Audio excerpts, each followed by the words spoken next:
इस वीडियो में 2021 से 2022 की परीक्षा प्रथम सावधिक परीक्षा जो माध्यमिक है उसका मॉडल प्रश्न पत्र है जो 12वीं क्लास का इतिहास पत्र सेट 2 है, जिसमें टोटल 40 क्वेश्चनों का उत्तर बताया गया है और इन उत्तर क्वेश्चन और उत्तरों के साथ कुछ और एक्स्ट्रा उत्तर बताए गए हैं जिन्हें आपके एग्ज़ाम में काफ़ी मदद मिलेगी। तो आप इन उत्तरों के साथ साथ जो एक्स्ट्रा उत्तर बताया जा रहा है इस वीडियो में आप उसको भी ध्यान रखिएगा। तो बिना लेट किए हुए वीडियो को शुरू करते हैं और चलते हैं अपने पहले क्वेश्चन की ओर। पहला क्वेश्चन है, सिंधु सभ्यता के लोग का दर्पण किससे बना होता था? तो सिंधु सभ्यता के लोगों का दर्पण कांसा से बना होता था। चूँकि यहाँ पे कांसा नहीं है तो सिंधु घाटी सभ्यता का दर्पण तांबा का भी पाया गया है। तो हमारा राइट आंसर हो जाएगा तांबा। क्वेश्चन नंबर दूसरा है, सिंधु घाटी सभ्यता में प्राप्त 3 मुख वाले पुरुष देवता की योनि की मुद्रा में सिंहासन पर बैठे हुए दिखाया गया है, जिसकी पहचान पशुपति शिव के रूप में किसने की है? तो इसका राइट आंसर हो जाएगा जॉन मार्शल। जॉन मार्शल ने पशुपति शिव जो मुद्रा में अंकित है उस पर प्रकाश डाले थे। नेक्स्ट क्वेश्चन है, हड़प्पा सभ्यता का सबसे बड़ा नगर कौन था? तो हड़प्पा सभ्यता का सबसे बड़ा नगर मोहनजोदड़ो को माना जाता था, लेकिन हाल ही के खुदाई में राखी घड़ी सबसे बड़ा नगर माना गया है। तो वर्तमान अपडेट के अनुसार राखी घड़ी हड़प्पा सभ्यता का सबसे बड़ा नगर है। तो राइट आंसर हो जाएगा राखी घड़ी। नेक्स्ट क्वेश्चन है, सिंधु घाटी सभ्यता में हल के प्रमाण किस स्थान से प्राप्त हुए हैं? तो हल का प्रमाण कालीबंगा से प्राप्त हुआ है। कालीबंगा सिंधु घाटी सभ्यता का एक महत्वपूर्ण नगर में से एक था। अगला क्वेश्चन है, हड़प्पा और मोहनजोदड़ो के बीच की दूरी कितनी थी? तो हड़प्पा और मोहनजोदड़ो के बीच की दूरी 483 किलोमीटर था और 483 ईसा पूर्व में ही गौतम बुद्ध की मृत्यु हुई थी, जिसे महापरिनिर्वाण के नाम से जाना जाता है। तो राइट आंसर हो जाएगा 483। नेक्स्ट क्वेश्चन है, सिंधु घाटी सभ्यता की जुड़वा राजधानी कौन थी? तो सिंधु घाटी सभ्यता में 2 राजधानी महत्वपूर्ण थी और ये राजधानी जुड़वा राजधानी के नाम से कहे जाते थे और ये हड़प्पा और मोहनजोदड़ो को कहा जाता था। तो सिंधु घाटी सभ्यता की जुड़वा राजधानी हड़प्पा और मोहनजोदड़ो अर्थात ऑप्शन सी हमारा सही हो जाएगा।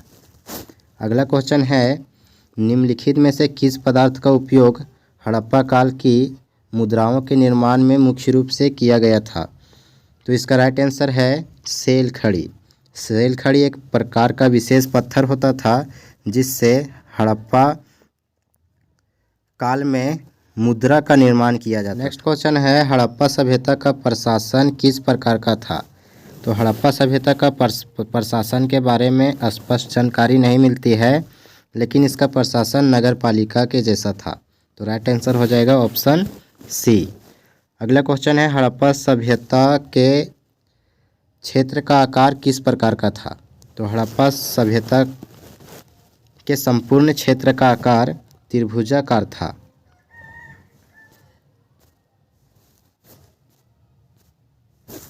अगला क्वेश्चन है, हड़प्पा कालीन स्थलों में अभी तक किस धातु की प्राप्ति नहीं हुई है? तो हड़प्पा में अभी तक लोहे को नहीं प्राप्त किया गया है। अगर पशु में पूछा जाए कि कौन से पशु का अवशेष नहीं मिला है या कौन से पशु का होने का प्रमाण नहीं मिला है तो घोड़ा, और धातु में लोहा।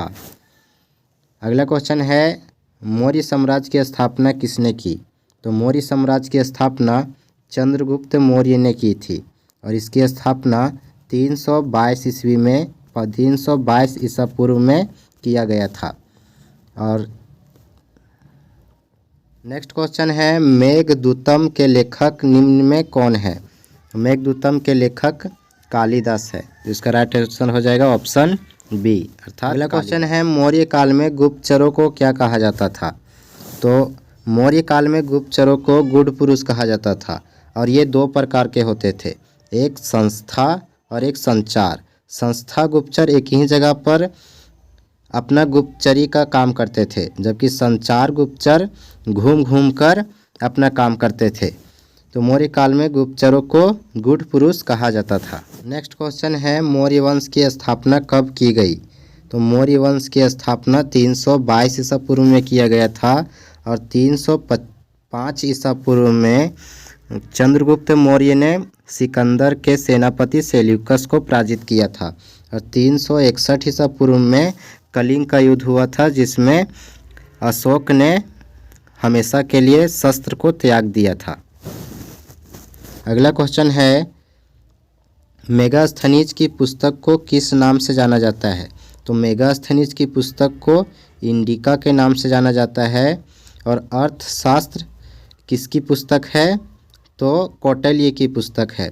और मुद्रा राक्षस किसकी पुस्तक है। तो मुद्रा राक्षस विशाखदत्त की पुस्तक है। अगला क्वेश्चन है कौशल की राजधानी कहाँ थी। तो चूँकि कौशल की प्रथम राजधानी साकेत थी और दूसरी राजधानी श्रावस्ती थी, तो इसका राइट आंसर हो जाएगा ऑप्शन बी। प्रथम राजधानी साकेत थी, चूँकि यहाँ ऑप्शन में है नहीं, तो दूसरी राजधानी श्रावस्ती थी, जो हमारा राइट आंसर हो जाएगा। अगला क्वेश्चन है कलिंग का युद्ध कब हुआ था। तो कलिंग का युद्ध 261 ईसा पूर्व में अशोक और कलिंग के बीच हुआ था, जिसमें अशोक ने हमेशा के लिए इस युद्ध के बाद शस्त्र को त्याग दिया था और कभी नहीं युद्ध उठाने का प्रतिज्ञा किया था। क्वेश्चन नंबर 18 है भारत में सर्वप्रथम सोने के सिक्के जारी करने वाला शासक कौन था। तो सर्वप्रथम भारत में सोने के सिक्के जारी करने वाला शासक हिंद यूनानी को माना जाता है। अगर ये पूछा जाए कि भारत में शुद्ध सोने के सिक्के किसने जारी किया था, तो ये कुषाण वंश का कनिष्क ने किया था। कनिष्क ने भारत में शुद्ध सोने के सिक्के को जारी किया था, जबकि सर्वप्रथम सोने के सिक्के हिंद यूनानी ने शुरू किए थे। इसीलिए इसका राइट आंसर हो जाएगा ऑप्शन डी। नेक्स्ट क्वेश्चन है मथुरा किसकी राजधानी थी। तो प्राचीन समय में 16 महाजनपद थे, जिसमें एक महाजनपद का राजधानी मथुरा थी। तो वह कौन सा महाजनपद था जिसकी राजधानी मथुरा थी। तो इसका राइट आंसर हो जाएगा सूरसेन। तो सूरसेन की राजधानी मथुरा थी। अगला क्वेश्चन है विमान मंदिर के किस भाग को कहा जाता है। तो विमान जो होता था वह मंदिर के गर्भगृह के ऊपर की आकृति, जिसे शिखर कहा जाता था। तो शिखर का पर्यायवाची शब्द विमान होता है, यानी मंदिर के ऊपर जो शिखर बना होता था उसे विमान कहा जाता था। तो राइट आंसर हो जाएगा गर्भगृह के ऊपर की आकृति, यानी शिखर को विमान कहा जाता था। नेक्स्ट क्वेश्चन है बौद्ध दर्शन किसमें संकलित था। तो बौद्ध दर्शन सूत पिटक, विनय पिटक, अभिधम पिटक, इनमें सभी संकलित था। इन तीनों को ही मिलाकर त्रिपिटक कहा जाता है। त्रिपिटक, सूत पिटक, विनय पिटक और अभिधम पिटक के संग्रह को त्रिपिटक कहते हैं। तो इनमें से सभी। नेक्स्ट क्वेश्चन है भगवान बुद्ध का जन्म किस देश में हुआ था। अगर स्थान पूछा जाए तो लुम्बिनी में हुआ था और ये नेपाल देश में स्थित है। तो गौतम बुद्ध का जन्म लुम्बिनी के में हुआ था, जो नेपाल में है, और इनकी मृत्यु कुशीनगर में हुआ था। मृत्यु कुशीनगर में और जन्म लुम्बिनी में, जो नेपाल में स्थित है। अगला क्वेश्चन है महावीर की मृत्यु कहाँ हुई थी। तो महावीर की मृत्यु पावापुरी में हुई थी, जो बिहार में स्थित है। अगला क्वेश्चन है त्रिरत्न सिद्धांत, सम्यक ज्ञान, सम्यक दर्शन, सम्यक आचरण किस धर्म की महिमा है। तो इसका राइट आंसर हो जाएगा जैन धर्म। जैन धर्म की महिमा है। नेक्स्ट क्वेश्चन है महावीर स्वामी का जन्म कब हुआ था? तो महावीर स्वामी का जन्म 563 ईसा पूर्व में हुआ था। अगला क्वेश्चन है महात्मा बुद्ध के प्रिय शिष्य का क्या नाम था? तो महात्मा बुद्ध के प्रिय शिष्य का नाम आनंद था। आनंद महात्मा बुद्ध के प्रिय शिष्य थे। अगला क्वेश्चन है जैन परंपरा के अनुसार प्रथम तीर्थकर कौन थे? तो जैन परंपरा के अनुसार प्रथम तीर्थकर ऋषभदेव थे और पार्श्वनाथ 23वें तीर्थकर थे और 24वें तीर्थकर वर्धमान महावीर थे। तो पहले तीर्थकर ऋषभदेव और 23वें तीर्थकर पार्श्वनाथ और 24वें तीर्थकर महावीर स्वामी थे। तो महावीर स्वामी 24वें तीर्थकर थे, ये याद रखिएगा। जैन धर्म के अंतिम एवं 24वें तीर्थकर कौन थे? क्वेश्चन नंबर 28वां है जैन धर्म के अंतिम एवं 24वें तीर्थकर कौन थे? 24वें तीर्थकर महावीर स्वामी थे, यानी हमारा राइट आंसर हो जाएगा ऑप्शन डी। और पार्श्वनाथ जो थे वह 23वें तीर्थकर थे, जिनके शिक्षा और उपदेशों को महावीर स्वामी ने फैलाया था, आगे बढ़ाया था।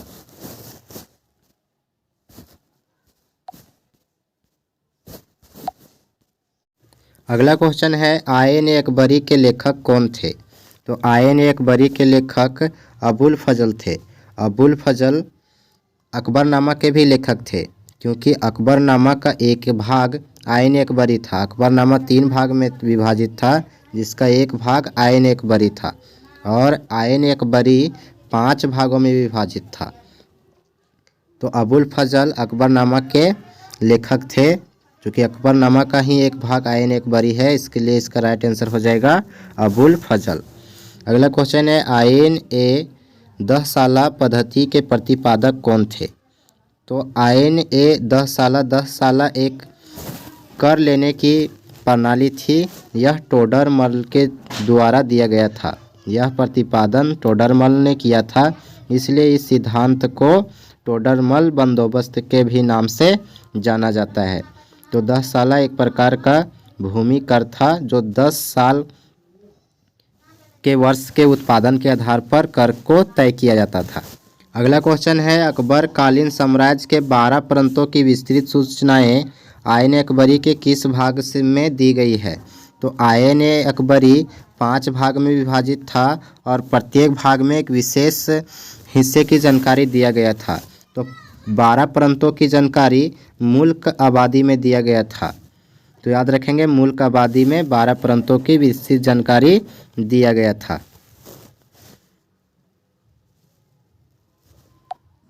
नेक्स्ट क्वेश्चन है अकबर ने फतेहपुर सीकरी में इबादत खाना का निर्माण कब करवाया? तो इसका राइट आंसर हो जाएगा 1575 ईस्वी में। अकबर ने फतेहपुर सीकरी में इबादत खाना का निर्माण कराया था। इबादत खाना में विभिन्न धर्म के गुरुओं को बुलाया जाता था और उनके धर्म के बारे में पूछा जाता था, और अकबर उन सभी धर्मों जैसे मुस्लिम, हिंदू धर्म के गुरुओं से उनके धर्म के बारे में जानते थे और सभी धर्मों के अच्छाइयों को मिलाकर एक नए विचार दिए थे, जिसे दीन ए इलाही के नाम से जाना जाता है। दीन ए इलाही के नाम से जाना जाता है। अगला क्वेश्चन है बाबर द्वारा रचित तुज़्ज़क ए बाबरी अर्थात बाबरनामा किस भाषा में लिखा गया है? तो इसमें एक चीज़ हमेशा के लिए याद रखिएगा कि नामा, जिस भी बुक में नामा आएगा, अकबरनामा, बाबरनामा, तो नामा वाली जितनी भी पुस्तक होगी उस सब के सब तुर्की भाषा में लिखा गया है। नामा भी 2 शब्द का है और तुर्की भी 2 शब्द का है। तो अकबरनामा या हुमायूं नामा या बाबरनामा, कोई भी नामा नाम का पुस्तक हो तो वह सब तुर्की भाषा में लिखा गया है। तो राइट आंसर हो जाएगा तुर्की। नेक्स्ट क्वेश्चन है बादशाहनामा के रचयिता कौन थे? तो बादशाहनामा जो हुमायूं के ऊपर लिखा गया था, बादशाहनामा हुमायूं के ऊपर लिखा गया था और यह अब्दुल हमीद लाहौरी था। अब्दुल हमीद लाहौरी हुमायूं के दरबार में एक इतिहासकार के रूप में काम करता था। तो हमारा इसमें राइट आंसर हो जाएगा ऑप्शन बी, अब्दुल हमीद लाहौरी, जो हुमायूं के ऊपर बादशाहनामा लिखा था। क्वेश्चन नंबर 35 है, अकबर का जन्म 1542 ईस्वी में हुआ था। तो 1542 ईस्वी में किस स्थान पर हुआ था? तो अकबर का जन्म 12 अक्टूबर 1542 ईस्वी में हुआ था। पूरा डेट है 12 अक्टूबर 1542 ईस्वी में। 12 अक्टूबर 1542 ईस्वी में हुआ था और ये अमरकोट में हुआ था। तो अमरकोट में 12 अक्टूबर 1542 ईस्वी में अकबर का जन्म हुआ था। नेक्स्ट क्वेश्चन है, अकबर का वित्त मंत्री कौन था? तो अकबर का वित्त मंत्री टोडरमल था, जो एक हिंदू धर्म से था, फिर भी अकबर के दरबार में वित्त मंत्री के पद पर आसीन था। तो राइट आंसर हो जाएगा टोडरमल। अगला क्वेश्चन है, कृष्णदेवराय किस वंश से संबंधित थे? तो कृष्णदेवराय विजयनगर साम्राज्य के राजा थे और ये तुलु वंश से संबंधित थे। विजयनगर का प्रथम वंश जो था वह संगम वंश था, ये प्रथम वंश था, और सालू वंश द्वितीय वंश था, और तुलु वंश तीसरा वंश था। तो कृष्णदेवराय तीसरे वंश के थे और अराविडु वंश चौथा वंश था। तो विजयनगर साम्राज्य में 3 वंश के द्वारा ही शासन किया गया था, संगम वंश, सालू वंश, तुलु वंश और अराविडु वंश। तो कृष्णदेवराय तुलु वंश यानी तीसरे वंश के शासक थे, जो सबसे शक्तिशाली शासक के रूप में जाने जाते हैं। नेक्स्ट क्वेश्चन है, विजयनगर साम्राज्य के सर्वश्रेष्ठ शासक कौन थे? तो विजयनगर साम्राज्य के सर्वश्रेष्ठ शासक कृष्णदेवराय था और विजयनगर का संस्थापक हरिहर और इसका एक भाई बुक्का। तो हरिहर और बुक्का विजयनगर साम्राज्य के संस्थापक थे, जबकि कृष्णदेवराय विजयनगर साम्राज्य का सर्वश्रेष्ठ शासक था, जो तुलु वंश का था। अगला क्वेश्चन है, बहमनी साम्राज्य की स्थापना कब हुई थी? तो बहमनी साम्राज्य की स्थापना 1347 ईस्वी में हुआ था। बहमनी साम्राज्य एक मुस्लिम राज्य था जो दक्कन क्षेत्र में स्थित था। अब बहमनी साम्राज्य ने ही विजयनगर पर आक्रमण करके विजयनगर को नष्ट किया था। बहमनी साम्राज्य के साथ कुछ और राज्य थे जिनकी मदद से विजयनगर साम्राज्य पर आक्रमण किया गया था। 40वां और अंतिम क्वेश्चन है, यूनेस्को ने हम्पी को विश्व पुरातत्व स्थल कब घोषित किया? तो यूनेस्को ने हम्पी को विश्व पुरातत्व स्थल 1986 ईस्वी में घोषित किया था। तो इसका राइट आंसर हो जाएगा ऑप्शन ए। अब जल्दी से इस चैनल को सब्सक्राइब कर लीजिए और इस वीडियो को लाइक कर दीजिए, ताकि आने वाले वीडियो पार्ट 3, पार्ट 4 और पार्ट 5 जब अपलोड किया जाए तो यह वीडियो आपसे मिस ना हो। इसका पार्ट 1 अपलोड कर दिया गया है, आप हमारे चैनल RK स्मार्ट स्टडी 321 में जाकर देख सकते हैं। धन्यवाद।